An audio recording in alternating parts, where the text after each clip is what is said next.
We've introduced him previously on the show as one of the world's foremost iPhone and iPad authorities. We had him on for the first time here about a year ago, episode 92 on the FDH Lounge. We spoke about his work at CodeFab and with the iPhone Boot Camp, which is where our senior producer Steve Cervillo first made his acquaintance, having gone through the iPhone Boot Camp. And an excellent guy to talk to about technology. We talked to him last year a little bit before, I believe it was a little bit before the release of the first iPads, and coincidentally, there's news leaking out today. I think Daily Beast had a link up about iPad 2 could be on its way out with some different changes here. So regardless of the truth of that or the timetable of that or anything else, this is always a good guy to talk to if you want to know cutting-edge technology. Alex Cone from CodeFab. Great pleasure to have you back on, Alex. Appreciate you being able to come on a few minutes early. How are you tonight, sir? No problem at all. Good to come back on. How you guys doing this evening? Oh, we're doing fine. How you doing, Alex? Absolutely great. Good nice day out today. Good to get some sunshine. Oh, yeah. Well, that's great. If you're in a corner of the country where you can do that, God bless you. coming from our Sports Talk Network headquarters city of Cleveland, that certainly is not possible, but God bless you if you're in an area where you can do that. When we talked to you last on the show, almost a year ago, I think that was right before the iPads came out. We were talking a little bit about that at the time. We were previewing that a little bit. I mean, when it came out, did it meet your expectations as far as, first and foremost, what it was already pre-programmed to do, and then again, what you could unlock it to do further? Well, yeah, I think... I was prepared to say that, this was a particular market segment that, but it wasn't my market segment. I was a happy laptop-toting person with, desktop computers at various places. And so I thought, what need is an iPhone attached to my body? What need is a pad going to be? But actually, despite all that, I've come to really love my iPad. And, it has, some quirks in terms of, design, but it's turned out to be a great device, and I've been really excited to spend most of the time since we spoke working on three great products for the iPad that have that came out for one of our clients.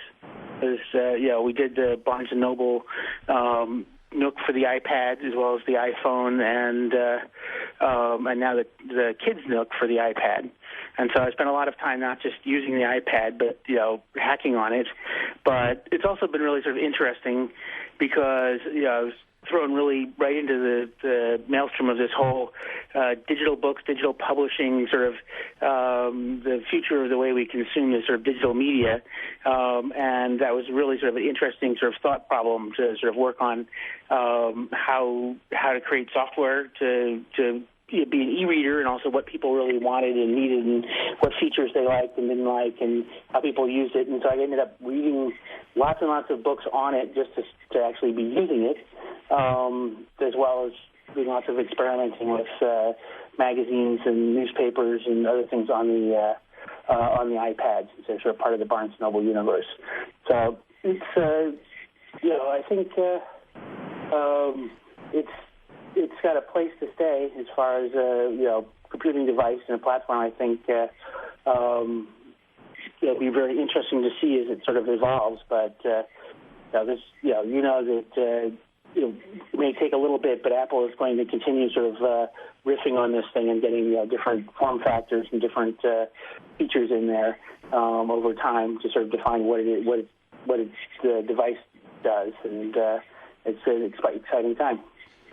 Well, it's interesting that you mentioned about the e-readers and everything like that, because if we just look back at the chronology of this, I mean, I think that's where it all started, wasn't it? As far as e-readers, that these tablets were going to have books available. I think that was the core focus when you look at the Kindle and some of these first generation ones that were out here, and then you've since seen it evolve to many other different areas versus the iPad.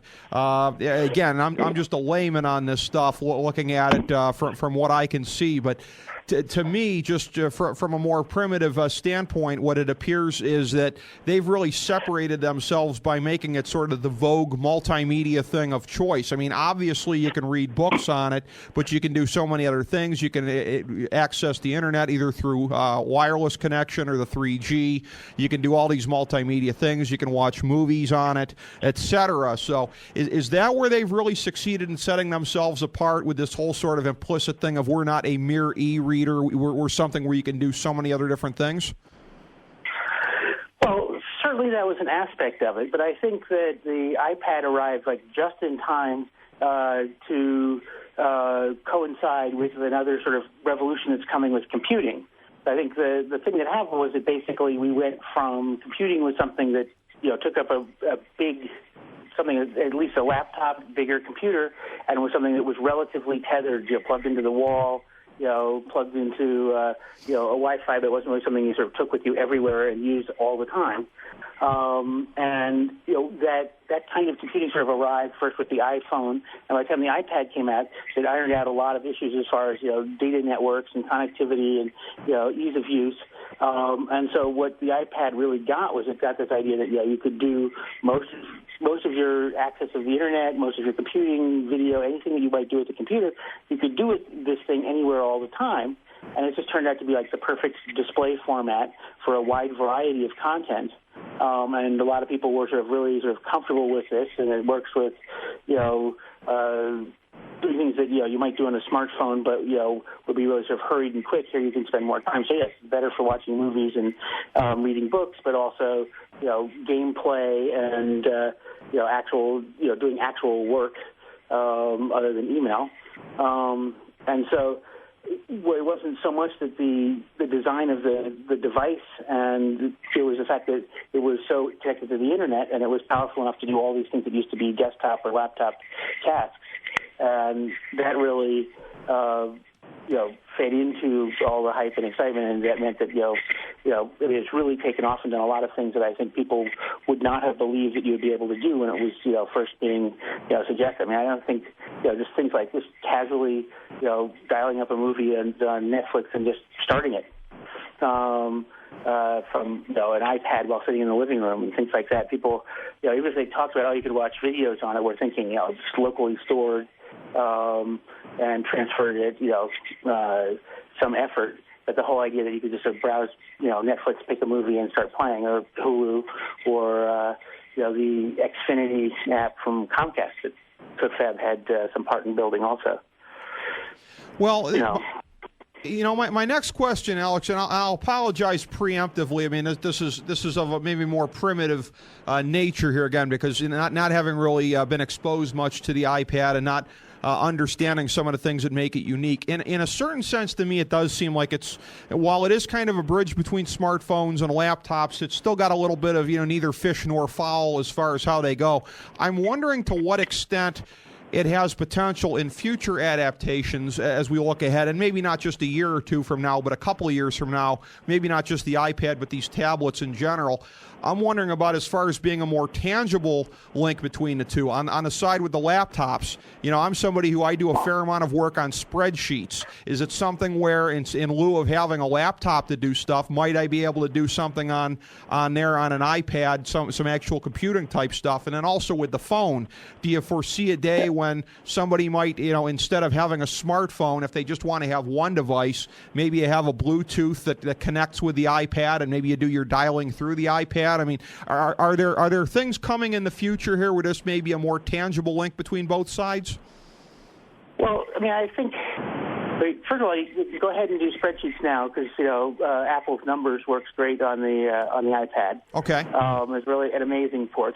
But I think the thing that's going to happen going forward isn't that the iPad's going to evolve, something.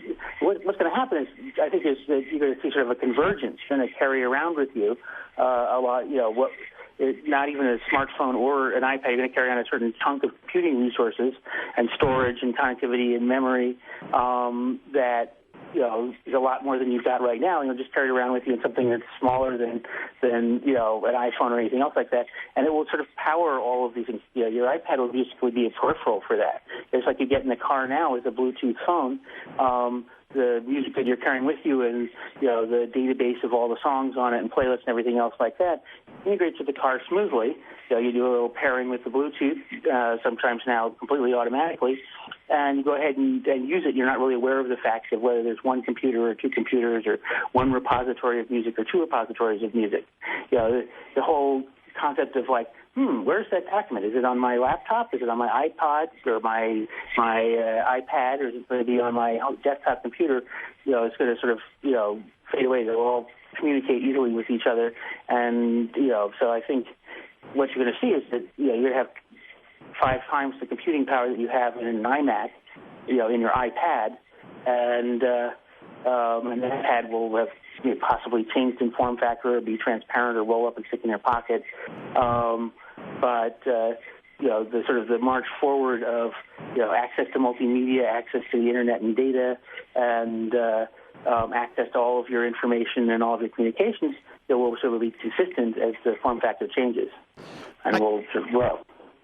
I think the word you used put your finger on it better than I did, the word convergence. I guess that's what I was kind of getting at, because, again, as I've said, I don't have an iPad, don't have an iPhone. I'll tell you what, I'm counting down the days to the end of my cell contract and getting rid of my cheapo one here and actually getting a smartphone and actually joining the 21st century in that regard. But I got to think for folks who have both an iPhone and an iPad or some type of smartphone and some type of tablet, that they might consider that to be a duplicative in a lot of ways. As you said, do I have these files here or there? Is my music here or there? And ultimately, at the end of the day, what do I need both of these for? I guess that's what I was kind of getting at with my question. But you do seem to be envisioning a day when that convergence comes and this duplicative nature kind of, maybe that's just a transitional phase in this whole thing, huh? Yeah, I mean, the form factor of like an iPad or something like that, is great for certain things. When you're sitting on the couch, when you're, tell you what, if you maybe a slightly more waterproof version, take it down to the beach to read a book or whatever else like that. Places where setting up a laptop currently, wouldn't be completely feasible, and someplace I can plug in, blah blah blah. This is more like an iPod for your music versus listening to your tunes through iTunes on your laptop. It's a good take some stuff with you and carry it away kind of thing. You sit in more sort of casual environments. But it's also interesting in that the new MacBook Airs are clearly an evolution of the architecture in the iPad.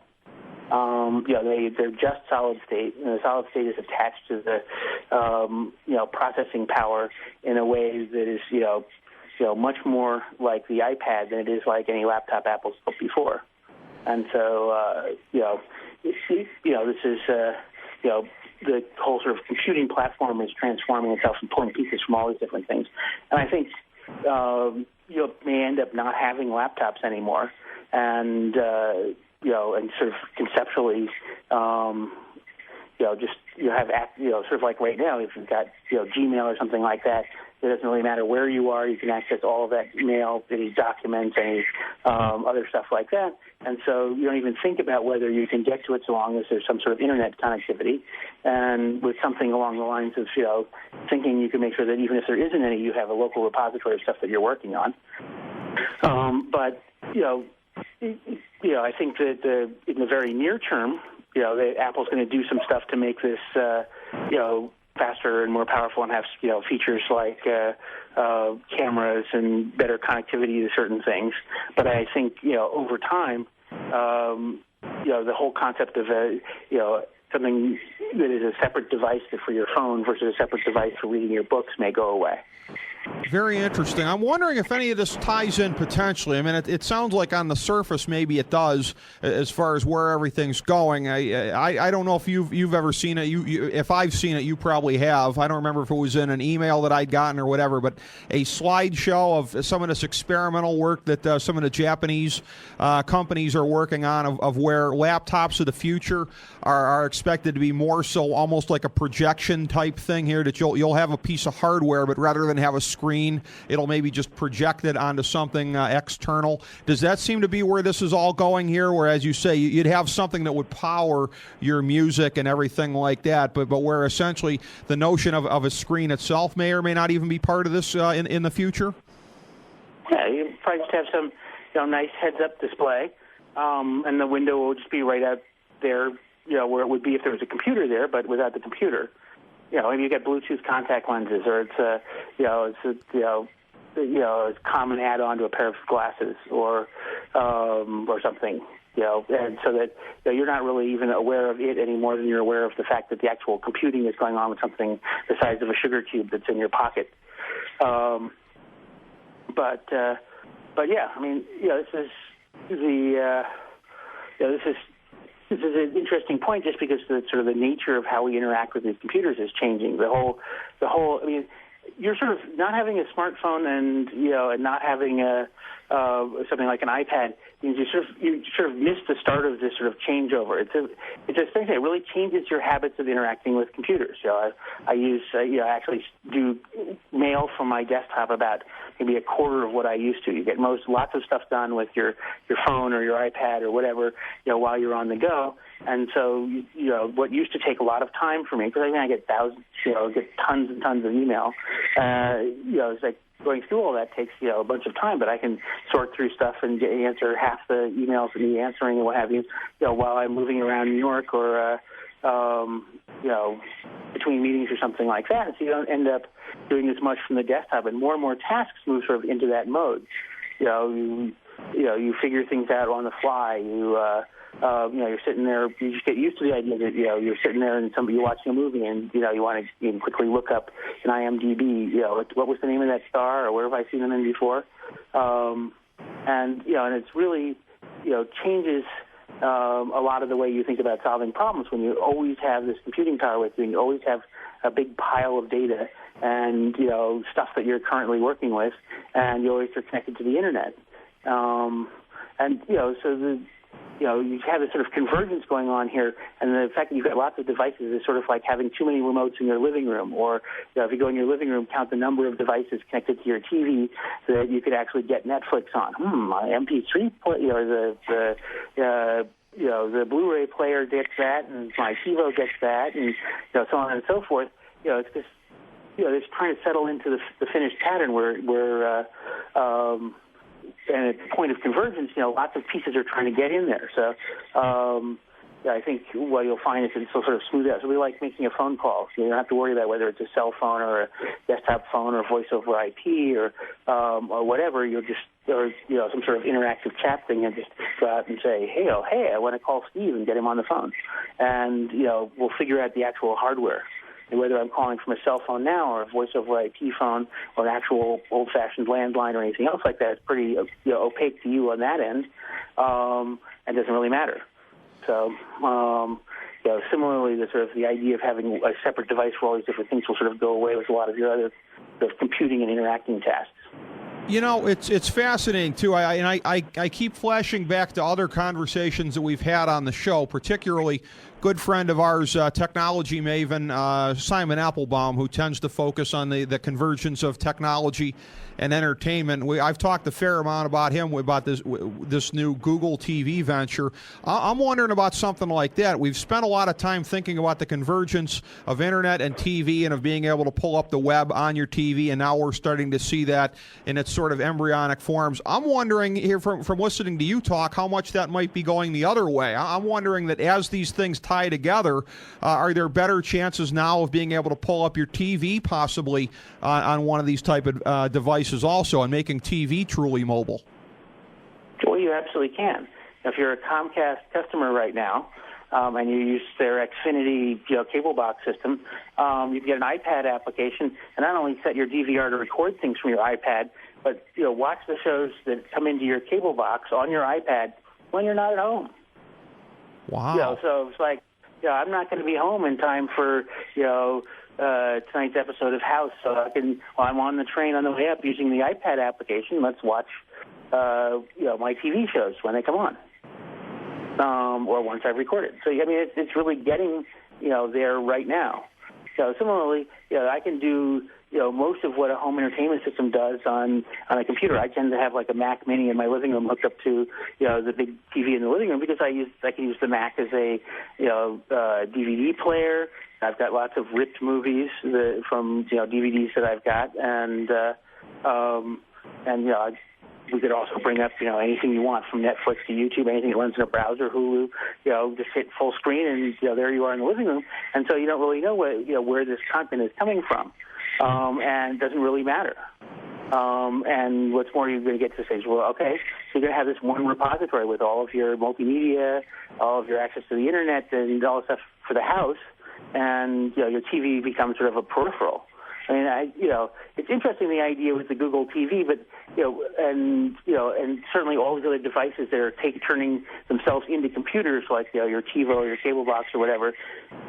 But the idea of like pushing the smarts into the TV is just they're trying to reach an audience that hasn't thought of actually putting a computer anywhere near their TV set, or wouldn't buy a special box that actually has a computer in it and attach it to their TV set. So they're trying to sort of get that computing into the household. But I think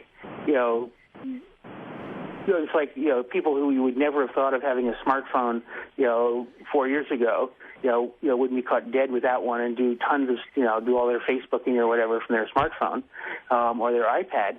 So the idea that there should be all of them are moving in the direction of sort of having all of their iTunes music on some computer in their house. So the whole idea of like just wiring a TV set into the mix is going to become sort of a much more straightforward thing. So I think the Google TV idea is an excellent core concept, but I'm not sure whether the TV set is going to be the actual host for it.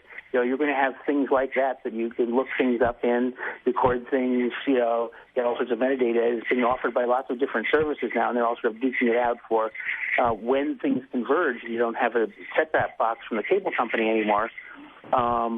Who's going to be in charge of what the software works like and so forth. So it's interesting to see lots of players in this where everyone's trying to envision, what the whole platform is going to look like and how it's going to work. But so I think that's evolving more slowly. But Apple's doing cool stuff with the Apple TV now, where I've got a movie on my iPad. I can play it through my Apple TV on the big TV screen in the living room without wiring anything together at all. I actually have the content on my iPad, and I just basically beam it to the Apple TV, which then runs it out the HDMI cable into the back of my TV set, and plays the movies from the data on my iPad, and it works trivially now. This whole AirPlay thing, and this is the whole. This is going to be sort of the whole idea. It doesn't really matter where this data is. You just connect the dots and it'll play. And so that's really interesting. And the iPad plays into that, as well as it also sort of democratizes sort of the idea of this transportable but still high quality playback device, and gets people thinking that new ways to sort of look at the whole idea of interacting with their multimedia and interacting with their computing environment. And so it sort of is a intermediate thing to a certain extent, because some of this stuff requires sort of critical mass. Requires embracing by the cable industry, or requires the computer industry to do something, or whatever else. And so, getting more and more people doing it, helps push the technological change along as well. Yeah, this is fascinating because, the potential of convergence, like I said, I guess I had tend to focus, like a lot of people, on it going through the TV and the more conventional ways we'd been thinking of, rather than it migrating out to the mobiles and going the other way. This is amazing, some of the things that you're informing us about tonight. I referenced previously that there was a blurb on Daily Beast about that today. I clicked through subsequently here. I see that it was a Wall Street Journal article entitled Apple's new iPad in production. And from what it's talking about here, just some of the cliff notes are that it's supposed to be thinner and lighter than the first model. camera on the front of the device for features like video conferencing, more memory, more powerful graphics processor. I mean, those last two things I would think would be fairly obvious because it seems like every generation those are two of the obvious things to try to upgrade. So as you get blurbs like this coming out now, and I guess it'll be the next couple of months before there's any type of tangible debut of the thing. For somebody like you, Alex, who's so very focused on devices like the iPad, the iPhone, I guess the iPhone would tie into this for the example of this question also. Somebody like you who's so focused on taking these devices and making them better, unlocking the capabilities to improve these things here, at what point in time do you start to focus on this, try to drill down what you can find, learn what you can learn? Is it as far out as this with the release of the new iPad a couple months away? Do you wait till you get a little bit closer, till more details are coming out? When do you start keying on this thing? Well, I mean, I think, I don't know, 6 months ago. Oh, okay. I mean, but at the same time, I sort of, some aspects of where we're thinking, technologically and what sort of ideas we're thinking about, there are things that, may not actually see the light of day in general production for, iPad 3 or 4 or something like that, but, are sort of coming. And, so what can you take advantage of, or what can you do to prepare, for the fact that, there's going to be, more capacity or more speed, or there's going to be, features available that you hadn't thought of. I mean, okay, so, Apple sort of made the, video, telephone call that we were promised, sort of a reality. That'll be even more so with iPads and being able to sort of hold up a window that somebody is talking at you. And so that, at some point, the whole concept of teleconferencing systems and everything else sort of really goes away. Like, well, I can teleconference with my phone. What are you talking about? But they really sort of makes the whole idea that we can have high quality video streams going in two directions without wiring anything up and over whatever data network we happen to have. Starts people thinking about other things that you can do if you can keep that pipe open all the time, between two endpoints, and things that work, okay when you have sort of, sometimes you're on your cell phone network, sometimes you have Wi-Fi and what have you, but what if you have Wi-Fi all the time? What if you have better ways of detecting and communicating with, iPhones and iPads around you? What sorts of things will that, possibly enable? And so from things like that, you get, people coming up with ideas that, seem almost unbelievable, but actually work great. There's this great program called World Lens. You have to get somebody to show you this program because, you will absolutely, think it's a trick, and, and you won't believe your eyes. Basically, the idea is, sort of an augmented reality app, which is basically a situation where you're looking through the camera at the real world, and the computer, in this case an iPhone, is in the product, actually changes what you're seeing in some way. So what it does, the World Lens, is you buy the Spanish language module. So you're on vacation in Mexico or in Barcelona, or you go onto Barcelona for the World Mobile Conference, and you see a sign, you don't know what it says. You just hold up the app and look through your iPhone through the camera at that sign on the wall, and in real time, it will basically rewrite the text in English. I mean, it will figure out what's the font that's being used, the color of the letters, the background, everything else, and it'll redraw, where it says baño on the wall, it'll say bathroom in English. And, you just look around the phone, what the heck?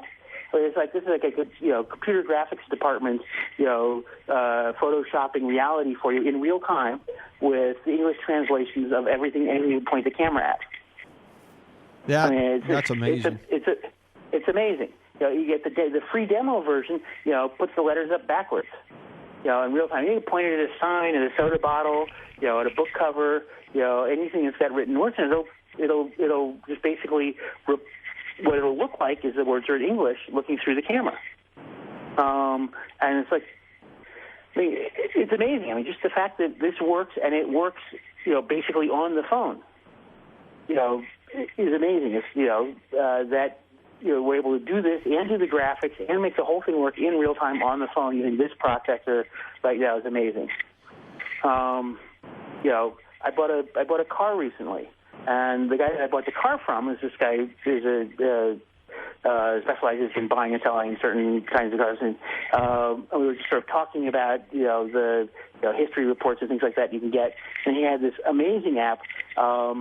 And I wish I could remember what the name of it was, but it's not something that I personally use, but I've got to go get it at some point. But basically what it does is you can look through, it's an augmented reality app, you can look at the VIN number, basically points the camera at the VIN number in the car, and it'll translate that into every option that you had when you bought the car, when it was bought, where it was bought, so on and so forth, and it will automatically tie into all the different Blue Book reports and the damage reports and the insurance reports and things like that. And so you can tell in seconds, after just looking at the VIN number, everything about this car, whether it's ever been in an accident, how many owners it's had, how many miles it's had, if there are any red flags at all about, any aspect of this. And it's just, all available in an iPhone app, and all you have to do is point the camera at the VIN number, and it'll automatically recognize that and go off and find all the data for him. He was chuckling about a guy who come in and was, suggesting that he turn back the odometer. And he's like, no one can possibly do that anymore because cars exist, as so much data in the system. As long as you know which car it is, the system knows how many miles your car should have on you based on, the last 6 times it went anywhere and was plugged in. You go get your oil change now, they just plug the car in and it'll do a health check on things diagnostically, and the insurance, people can get access to a certain amount of that information. And so, it's something that, as simple as, an automobile has, drastically changed its whole interaction with your life, because you have access to this data all the time, anywhere. Well, some of these apps are just truly unbelievable. Whether it be the car one, or as you say, translating the signs in real time. I mean, my mind fairly reels when I hear these things, and I'm sure that's the same thing for our audience tonight when they're hearing you talk about it. I'll come back in a second here to some of these apps. So it's something I'd like to ask you about before I do. I'm flashing back to 2 weeks ago on the show here when we had on Liz Clayman from Fox Business. She was on the verge of this new iPad-only daily newspaper that News Corp is putting out, and she was pretty bullish on the prospects of that, and of that maybe turning around the fortunes of the news industry, which has really been battered by the dying form of newspapers these days, and thinking that this might be a new frontier for monetizing. What thoughts do you have, if any, on the prospect of news ventures and maybe some other ones that haven't been doing so well in a traditional sense, being able to jump onto the iPad and thinking that people may pay a little bit for the convenience of being able to get some extras and some goodies like this in the form of, for example, that iPad-only newspaper? Yeah, I mean, the Daily is certainly a very interesting effort, and I think it's very good, and it does point in the direction that things are going. I mean, the traditional print news press and basically botched the whole idea of going to the web and continuing to enjoy a certain level of monetization of the data that they were doing, of the articles they were writing and what have you. I mean, the whole it didn't quite work out right, and they hadn't thought the stuff through. And everything that's been done so far for the iPad has been sort of a whole series of experiments as they're trying to get this one right. And I think it's a tough question because, I mean, you look at some of the magazine apps for the iPad, and they require a complete, enormous multimedia production in order to create the content that goes there, and it's unrelated to or is not directly equivalent to their to the same edition of their magazine or the same data coming out in other forms. And it I think what they really want, because they're looking at syndicating this information, news stories, photographs, what have you. They want to be able to more or less produce a story and have it be used widely, and so having a completely dedicated to the iPad production team is certainly going to be an interesting thing that the Daily is trying to do. But all of these all of these companies need to find are looking for ways in which they can sell what they've got, but at the same time, with so much easy Google access to news and reporting, it's really hard to come up with what it is that you're actually paying for. I mean, there's no question that newspapers have editorial bent. They have they are in a position to do sort of long form news that doesn't really play out as well in mobile and electronic markets. But at the same time, they have an enormous database of past articles. They have a tremendous amount of information, and there's a lot of stuff that they do particularly well, and they need to find ways to capitalize on that. I think the daily is a nice thing for the iPad, but it's still an experiment, because I think there's, among other things, it's sort of like a come home and read the newspaper at the end of the day kind of, or read the magazine at the end of the day kind of thing. It takes a little too long to load. There's no way to sort of have it be automatically charged up with today's edition. So it's not like the newspaper that you grabbed off the porch on your way out the door, and that you could read it on the subway or the bus on your way into work. And until we sort of get to the point where we can replace that, and because I could use mobile Safari on my iPhone and be reading the New York Times in a web browser, on my way into work, but I would have to wait to synchronize the entire daily issue for today before I could start reading any articles. So there's some aspects of it that are still a little bit. But it's their first way. Well, everybody is doing an experiment to try and figure out, what's the best way to sort of interact with people and how people will consume sort of digital media, and what kinds of things people are willing to pay for. There's certain things that people are willing to pay for that were initially hard to grasp. I mean, I think personally, from having done the digital books thing, I was rather amazed to find that what we were really looking at was trying to define iTunes, but for books. You have this whole, you have a library of books. You put some on your mobile device to go on vacation with, and you've got 1,000 books to go read on your vacation. And you can add some while you're going around, and do various things with these books while you're roaming around, and you end up having a lot of the same sort of problems and solutions that came out of iTunes. You want to be able to suggest new books to people. We had Barnes & Noble. We had loanings. You could loan people books, and so this figuring out sort of interaction model with what people will pay for. What they pay for is be able to have one bookshelf and have a good tool that will help them sort of organize this and suggest new stuff, make it easy for them to actually go about reading books without distracting them from it. So I think with news, you have to find a way, something that really, fits sort of hand in glove with people's usage patterns, and the stuff that people will pay for is better organization, better tools to work with it, more convenience.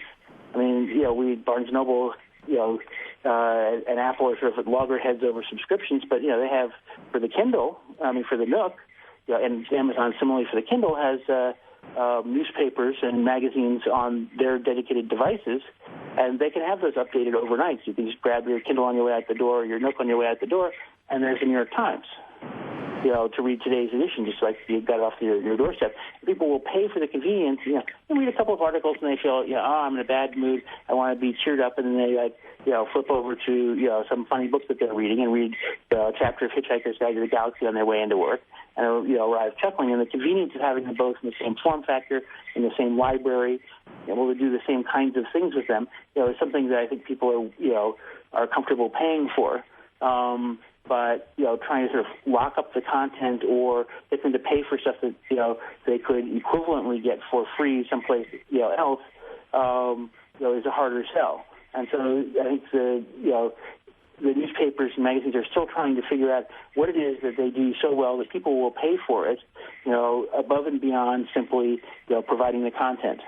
And and that's an interesting question, and solving this question will become increasingly interesting as people have more options for display, for carrying things around, more connected more of the time, and can see richer and richer media in that content that's delivered to them. But they'll expect things to be up to date more, to be more useful or interactive, and more tied into everything else. And so it's trying to come up with something that you can sell that people will buy as everything is in flux with the platform and connectivity and ways to pay for things and so forth. Certainly an interesting challenge for the media companies because they're trying to hit a very, very moving target with and people whose concepts and ways in which they use this stuff is still very much evolving as the capabilities emerge.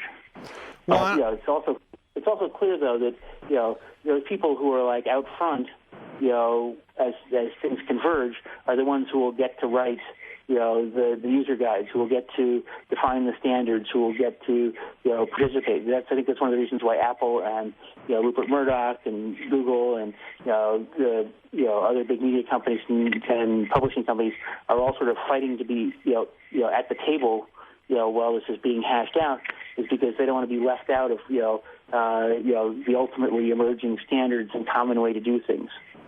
Right, and I agree with you, and I would never bet against Uncle Rupert, but I'll tell you what, I think the challenge is going to be on for them to differentiate themselves clearly. Alex, we're up against the top of the hour break here, but we always love to give our guests a chance to plug. So whether it be the iPhone boot camp, anything else that you've got going on with CodeFab, talk about that, put it out there for what it is that you do that really differentiates yourself on this part of the spectrum here, and if need be, where anybody can, where's the best place to go, I should say, I guess, for anybody to find information or contact information for you. Absolutely. CodeFab, primarily is a, iPhone, iOS, consulting firm, and we have some really the top people. We've been doing some really great projects from Barnes & Noble to Comcast to, SunGard and various other people that we've done work with in Apple. And, and so we're always interested in big sort of enterprise scale projects. You can always track me down at CodeFab.com, which has our website, has all the contact information, and the more I work at it, the more galleries of stuff that we've done and interesting stuff on my blog is up there. We've got an iPhone, or iOS dev camp that we're looking to put together in approximately April. We did a big dev camp for when the iPad came out last fall, and it was a huge success. Looking at repeating it this spring and get a whole bunch of developers together for a weekend-long hackathon. So stay tuned for details about the New York iOS Dev Camp that we're going to put together. And, check out the Barnes & Noble e-reader. I think we're really proud of what we did there and really proud of the kids' Nook app, which is... was an amazing effort from everybody involved in that. We even had a book in there at launch by Barack Obama. And it was like, damn, doesn't this guy have stuff to do? Where does he have time to write children's books? But nonetheless, that was a cool thing to get at the last minute for the launch of the Kids Nook. And that's always also fun. We already spent a bunch of time trying to figure out how to build user interfaces for people who are like driving or in line at Starbucks to use. And, now we got to go back and look at the whole concept of digital reading and, make it work for a small child. So it's like a children's iPod for books. So it was, all the Curious George and Amelia Bedelia and all sorts of things that are familiar to all of us, no matter what our age is. And it was great to see those come to life on the iPad. All right. Well, we've learned a lot, as always, from you, Alex. It's always a pleasure to have you on, sir. We look forward to doing it again. Thank you so much. Oh, it's my pleasure. Look forward to seeing you guys again. Have a good one. Thanks, Alex. We'll do it again soon. Excellent. Alex Cone, everybody, iPad and iPhone expert here, and you can find his work at CodeFab, and that is Twitter.com/CodeFab is one place to find it here. Also, iPhoneBootcampNYC.com.